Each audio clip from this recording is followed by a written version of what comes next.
আর আমাদের দলের প্রতিটা মানুষ আমরা জনসেবক।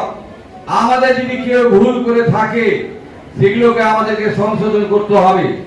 আমাদের মাননীয় মুখ্যমন্ত্রীর যেন সম্মান বাড়ে, আমাদের অভিষেক বন্দ্যোপাধ্যায়ের যেন সম্মান বাড়ে, এবং আমাদের দ্বারা যেন এমন কাজ না হয়, দলের বদনাম না হয়।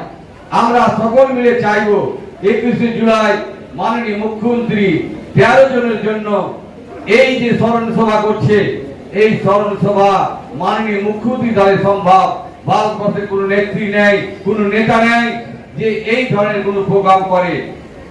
আজ পর্যন্ত চালিয়ে যাচ্ছে, এবং আমি বলবো সমস্ত এমএলএরা দাবি করেছে যে আমাদেরকে যেন নেতাজি ইন্ডোর স্টেডিয়াম দেওয়া হোক। আমি ববিদার কাছে অনুরোধ যে আমাদের মুর্শিদাবাদের মানুষের জন্য যেন দেওয়া হয়, কারণ মানুষ যেন এই ধরে না বেড়ায়।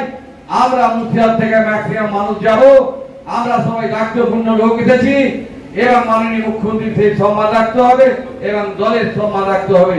আমি আর বক্তব্য বেশি রাখবো না, কারণ প্রধান বক্তা এসেছেন, উনার কাছে আপনারা শুনবেন। অনেকক্ষণ থেকে আপনারা এসেছেন, আমরা চাইবো 21 তারিখ সকলে যাবেন তো মা বোন ভাইরা? সকলকে আমার তৃণমূলের পক্ষ থেকে ধন্যবাদ জানাচ্ছি। এই বলে বক্তব্য শেষ করলাম। জয় হিন্দ, বন্দে মাতরম। মমতা বন্দ্যোপাধ্যায় জিন্দাবাদ, অভিষেক বন্দ্যোপাধ্যায় জিন্দাবাদ, ববিতা আমাদের জিন্দাবাদ, আমাদের ফজলুল সাহেব জিন্দাবাদ, আকুতারি সমস্ত এমএলএ জিন্দাবাদ, আমার নেতা নেত্রী সকলেই জিন্দাবাদ। সকলে ভালো থাকবেন, সকলকে সালাম নমস্কার আবার জানাই।